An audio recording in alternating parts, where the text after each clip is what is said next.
Assalamualaikum warahmatullahi wabarakatuh. Waalaikumsalam warahmatullahi wabarakatuh. Halo teman-teman semuanya. Saya Chandra Janudia Resviani. Kembali lagi bersama kami di Polos Podcast Mantos. Oke, jadi hari ini podcast kita kedatangan salah satu guru di SMA N1 Losarang, yaitu Pak Haji Muhammad. Halo Pak. Halo juga, selamat siang semuanya. Gimana Pak hari ini kabarnya? Alhamdulillah pada saat ini kondisi baik-baik saja dan sehat walafiat. Alhamdulillah ya Pak. Oke, sebelumnya Bapak boleh memperkenalkan diri dulu nggak sih Pak, biar kita yang ada di sini sama yang lagi menonton di rumah nih Pak bisa lebih akrab lagi sama Bapak. Baik. Untuk diri saya, nama saya adalah Haji Muhammad SPD NSI. Kemudian kami mengajar di SMA 1 Losarang itu pada tanggal 1 Januari tahun 2000. Tapi kalau secara keseluruhan kami mengajar itu dari mulai tahun 1989 karena saya sering bermutasi. Pertama adalah di SMA Negeri 32 Jakarta Selatan selama 5 tahun. Kemudian yang kedua pada tahun 1995 saya dimutasi lagi, diberbantukan ke luar negeri, yaitu di Kedutaan Besar Singapura selama 5 tahun 8 bulan. Kemudian setelah itu baru ketemu di sini tahun 2000. Dan sebelumnya pada tahun 1987 karena saya baru lulus dari IKIP, itu ketemu dengan senior-senior saya yang sekarang tinggal 2, yaitu saya dengan Pak Kris. Saya sebentar lagi pensiun tanggal 2 Oktober 2024. Masa kerja itu kurang lebih 33 tahun. Kayaknya mungkin paling lama. Dan alhamdulillah mulai tahun 2000 sampai sekarang saya selama kurang lebih 23 tahun di SMA N1 Losarang. Cukup lama ya Pak. Alhamdulillah cukup lama. Bapak di SMA N1 Losarang itu mengajar sebagai guru apa Pak? Saya mengajar di SMA N1 Losarang itu adalah sebagai guru yang diampu adalah pendidikan kimia. Karena pada saat itu ya saya orang Losarang asli, kemudian saya kuliah di IKIP, ya memang jurusannya adalah pendidikan kimia. Walaupun keluarga saya adalah latar belakangnya orang agama. Itu. Jadi buat kalian yang bingung sama pelajaran kimia, boleh tanya-tanya ke Pak Haji Muhammad aja guys. Oke Pak, kita langsung ke pertanyaannya Pak. Nah, silakan. Bapak nih bentar lagi pensiun nih Pak. Betul. Aduh, kayak warga Semanlos nih bakalan kangen banget sama Bapak, termasuk saya nih Pak. Karena saya kalau ketemu sama Bapak tuh bawahnya adem gitu Pak. Karena Bapak kalau ketemu saya selalu senyum, selalu ramah gitu Pak. Aduh. Iya, jadi gede rasa saya nih. Iya. Padahal aslinya kan nggak seperti itu. Mungkin saya yang terakhir kan di kelas 2, di kelas 11 sosial 1. Mungkin ya agak keras itu ya. Agak keras. Iya. Ya, banyak yang bilang juga sih Pak katanya Bapak tuh galak, tapi kalau menurut saya itu wajar sih guys. Karena kalau nggak seperti ini, kalian juga bakalan menyepelekan gitu. Iya, ya karena keras itu menurut saya tuntutan profesional. Iya. Sebagai guru seperti apa? Profesional itu ya segala satunya diatur. Iya. Kerasnya diatur, lembut juga diatur. Betul. Jadi sesuai kondisi saja. Ya. Oke, Pak. Selama kurang lebih 20 3 tahun ya Pak Betul. mengajar di SMA 1 Losarang.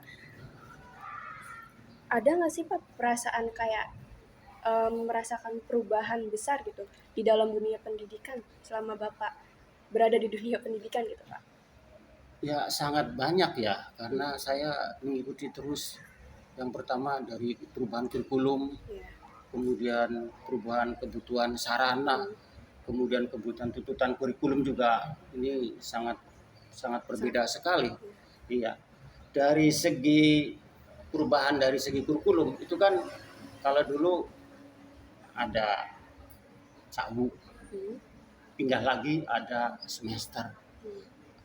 Kemudian ya sekarang sudah pakai semester ya. Iya. Nah, yang paling menonjol adalah kurikulum. Ada yang kurikulum CP, KTSP, kemudian kurikulum Merdeka. sebelum Merdeka itu K13. K13, kemudian yang sekarang yang terakhir adalah kurikulum Merdeka. Merdeka. Kemudian dari segi fisik, ini SMA Losarang tuh masih nggak seperti yang sekarang. Mm-mm. Saya bekerja sama dengan kepala sekolah pertama saya itu Pak Hanan, itu orangnya galak sekali itu, kepala sekolah galak. Kalau supervisi itu lihatnya di jendela. Saya ngajar itu dia di jendela ngintip itu. Bener tidak nih guru ngajar. Iya. Terus sampai sekarang kan sudah main digital, Iya, sudah main online ya sudah Pak. main online. Jadi perubahan-perubahan sangat pakak sekali. Contoh yang kecil misalkan mulai ulangan itu dulu pakai Daito, mesin ketik Daito, iya. yang kemudian diputar, Iya. yang diisi dengan dulu karbon yang itu ya, kemudian digulung. Iya, Itu kalau nggak benar-benar profesional maka akhirnya baju yang kena hitam itu nggak bisa dicuci. Terus ubah lagi, itu susah itu ngetik, apalagi pelajaran eksak ke atas ke bawah ngetik. Tapi alhamdulillah perkembangan sekarang itu sangat maju dan cepat. Akhirnya dengan semua dengan digital, iya. dengan berapa menit aja sudah selesai soal. Gitu. Banyak sekali lah perubahannya. Oke. Dari pengalaman Bapak nih, banyak sekali perubahan ya Pak. Betul? Gimana sih Pak caranya Bapak bisa beradaptasi dengan perubahan tersebut biar kita yang ada di sini dan teman-teman yang menonton tuh termotivasi dengan adanya perubahan-perubahan yang terjadi? Ini untuk siswa apa untuk guru? Untuk guru dulu boleh? Untuk guru. Kalau guru saya harapkan harus selalu mengikuti aturan kebijakan aturan pendidikan. Dasar hukumnya seperti itu. Kalau misalkan harus digital ya harus ikuti digital. Kalau harus misalkan ya di situ kan banyak aplikasi kan ya, mulai dari Kimo, kemudian dari aplikasi PMM, kemudian ada lagi aplikasi ya Finzer sudah terlambat ya, dan semua itu ya sudah harus digital. Akhirnya guru harus mengikuti. Saya orang yang katakanlah udah sepuh dan tua, yang dulu pakai manual ya harus selalu mengikuti pakai digital, harus selalu, tidak boleh tidak, karena by system, semuanya harus by system itu udah nggak bisa digubah sistem itu, sebab perbedaan sistem itu orang yang pinter itu belum bisa menjamin baik, orang yang nggak pinter bisa menjamin. Karena apa? Karena dengan sistem itu ya yang penting laporannya bagus, padahal pelaksanaan di lapangan kan belum tentu dia. Itu sudah zamannya seperti itu. Saya dengan teman-teman iya ya, orang pinter nggak menjamin karena ya orang pinter laporannya jelek, orang bodoh laporannya bagus, ya kan yang diambilnya yang bagus. Nah itu sekarang kelemahannya di situ menurut saya yang mengalami itu. Untuk para guru tuh harus sesuai prosedurnya ya Pak. Betul. Harus sesuai prosedur dan harus bisa juga nih mengikuti perkembangan zaman. Jadi buat guru-guru juga jangan pada kalah gitu sama zaman Gen Z ya guys. Iya. Ya Bu ya Pak. Iya. Milenial serba tahu. Harus. Kalau motivasi untuk para siswanya gimana tuh Pak? Ya, para siswa paling sederhana tapi harus dilakukan ya. Yang pertama itu harus selalu berusaha belajar dan belajar. Karena saingan kamu itu banyak sekali. Pinter kamu di sini dibandingkan dengan pinter SMA yang lain belum tentu. Itu baru satu kabupaten. Baru satu ya kecamatan, kabupaten. Setelah kabupaten baru satu provinsi. Provinsi apalagi sampai nasional. Itu harus ingatnya seperti itu. Jadi kalau yang pinter jangan terlena. Sedangkan yang kurang itu ya menurut saya segera mawas diri lah. Lihat teman-temannya kenapa dia bisa kita tidak. Gitu. Karena hidup ini adalah pilihan. Motivasinya untuk guru apa siswa? Untuk guru dulu boleh, Pak? Ya, untuk guru yang pertama intinya adalah harus selalu mengikuti aturan pemerintah. Ya, kalau dulu masih bisa manual, kalau sekarang digital. Ya, jadi kalau misalkan digital, ya maka harus bisa mengikuti perkembangan komputer, ikuti. Gitu. Karena sampai sekarang ini seorang guru dituntut satu banyak aplikasi ya. Ada Kimob untuk absensi, kemudian ada TRK untuk kinerja mengajar guru. Kemudian yang ketiga adalah PMM.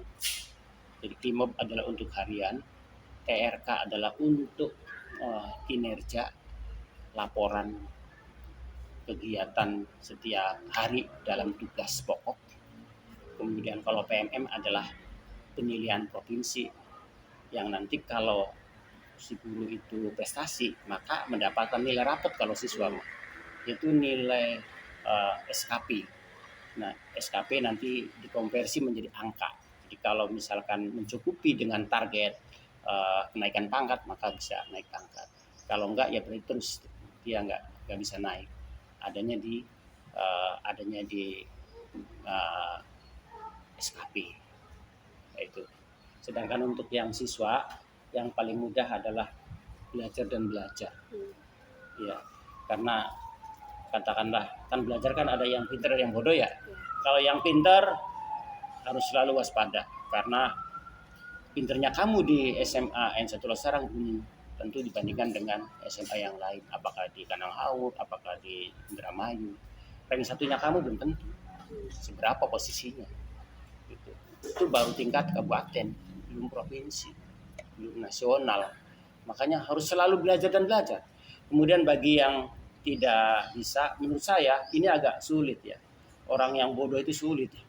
Diapa-apain juga susah. Akhirnya yang malas ya, Pak. Malas. Itu dikasih motivasi, dikasih nasihat, tetap saja Tutup kuping. tutup kuping itu. Padahal sekolah itu ada pengetahuan, ada sikap, ada keterampilan, selalu digojok seperti itu. Apalagi sekarang yang kurikulum merdeka ada namanya PMM, itu kan beda. Kan sebentar lagi kan habis kurikulum yang 17 itu kan kurikulum Urtilas itu habis. Nanti kurikulum yang baru yang berlaku. Makanya untuk kelas 2 tidak boleh lengah, karena kalau lengah tidak naik. Setelah tidak naik, maka dia tidak bisa naik di kelas 11 lagi. Harus pindah kelas 1. Bahaya. Karena kelas 11 beda kurikulum. Gitu. Nah, jadi sekali lagi tolong bagi yang pintar jangan terlena, yang merasa tidak bisa ya menurut saya tolonglah dibuka hatinya lah untuk belajar dan belajar kira-kira bisa dengan teman kamu. Yaitu. Jadi intinya buat kalian yang merasa dirinya pintar itu tidak usah meninggikan diri ya guys. Betul. Karena di luar sana masih banyak yang lebih dari kalian. Maka dari itu harus lebih ditingkatkan lagi belajarnya. Betul.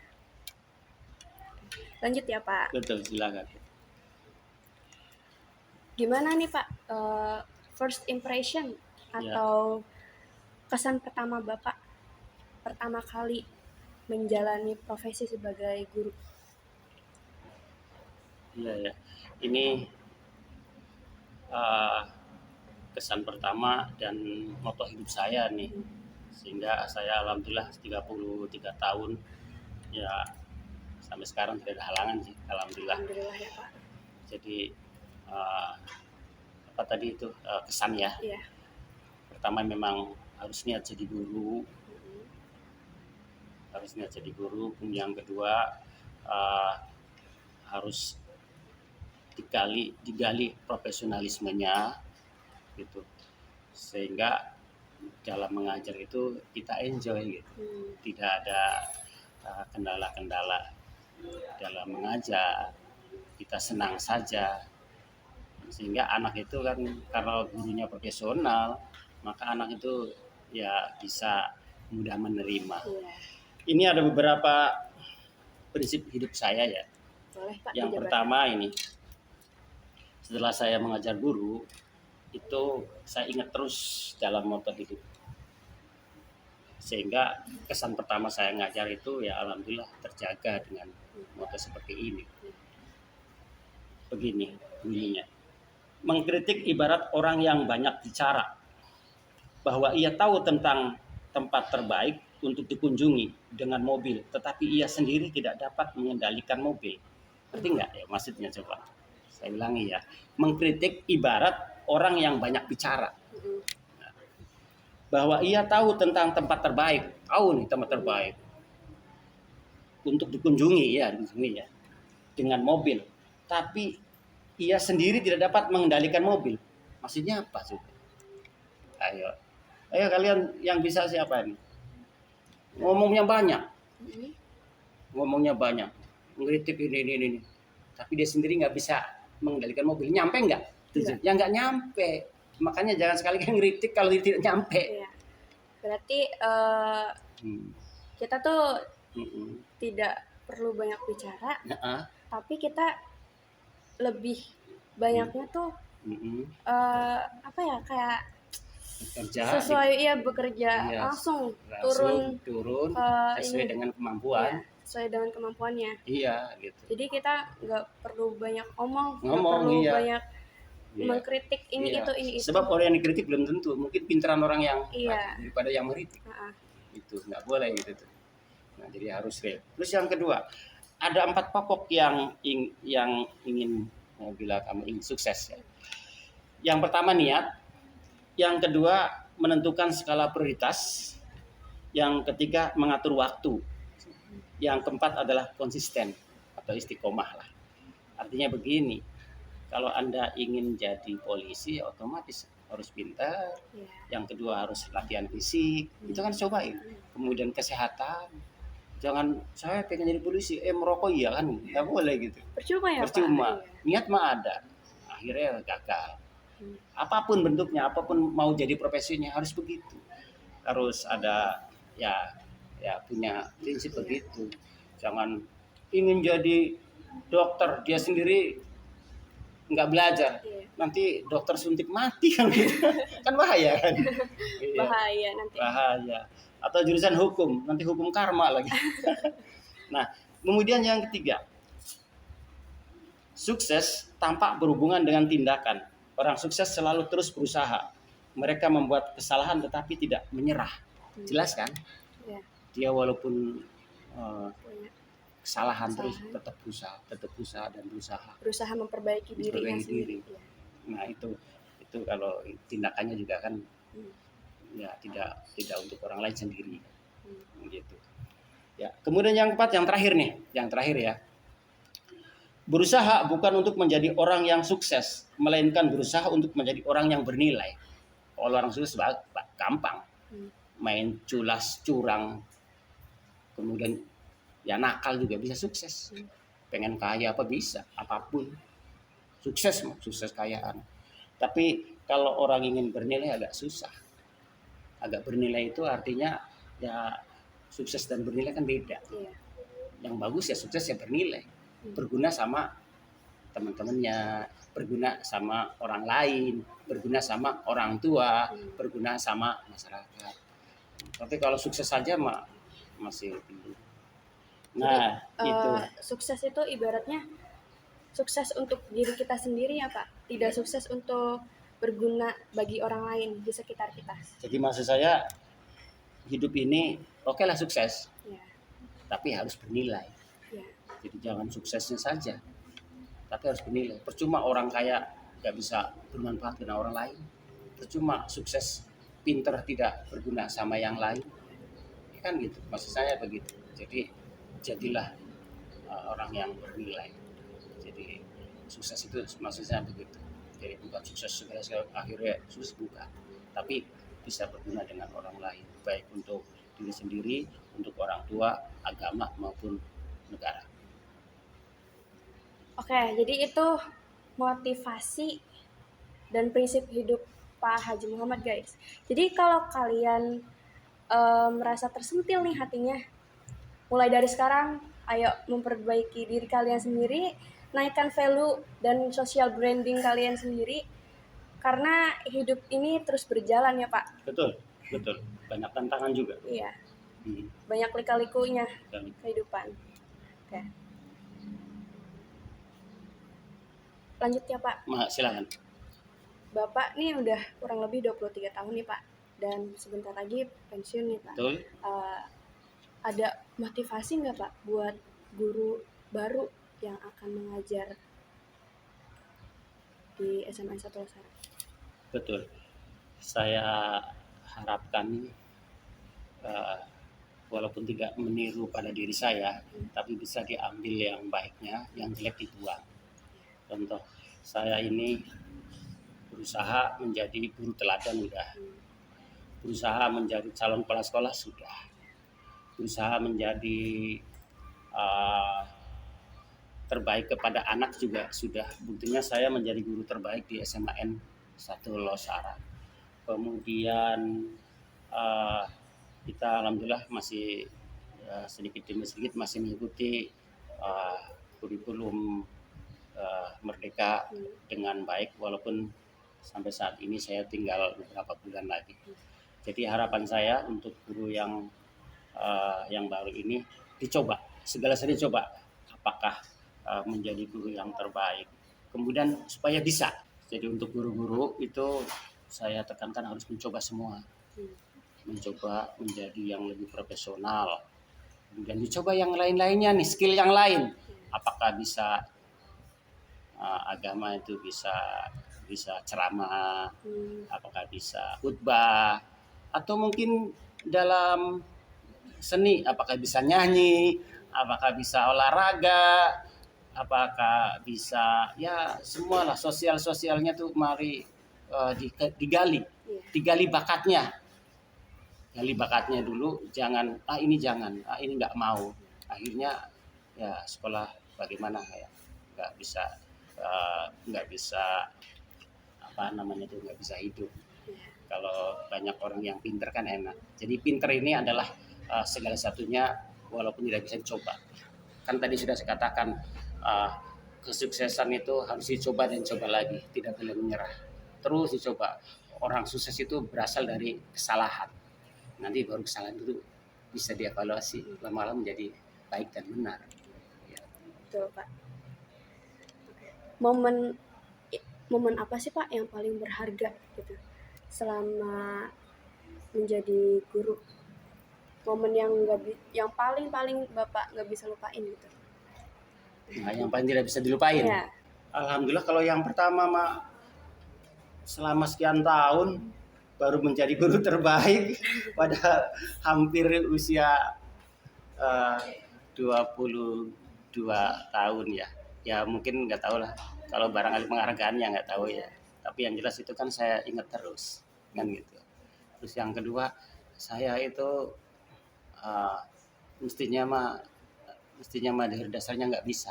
Tapi biasanya saya audidak tuh suruh nyanyi gitu, suruh tampil gitu, suruh ikut apa saja saya mau gitu, mencoba terus, saya nggak pernah malu-malu.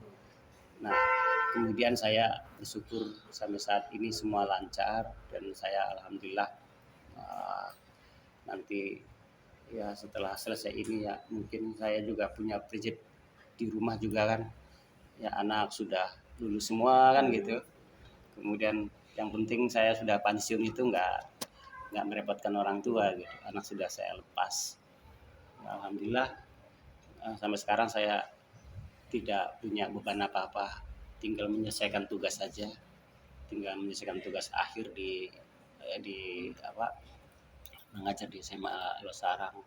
Ya semoga terjaga, tidak merepotkan orang lain gitu saya. Itu prinsip hidup dan yang tidak pernah dilupakan apapun bentuknya, baik keuangan apapun juga saya kira-kira tidak merepotkan orang lain. Jadi ya tenang, enjoy aja saya. Itu intinya.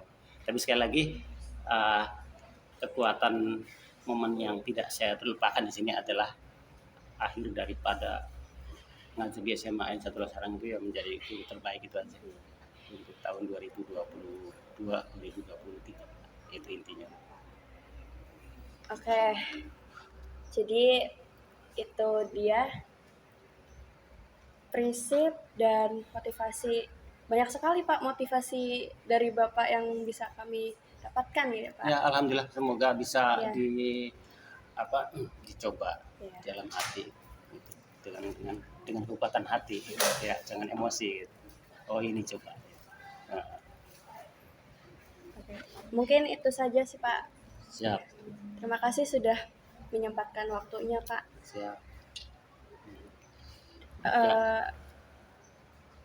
Ya lah. Ya, yang terakhir saya ucapkan terima kasih banyak kepada SMA N 1 Losarang, khususnya OSIS ya, Ya.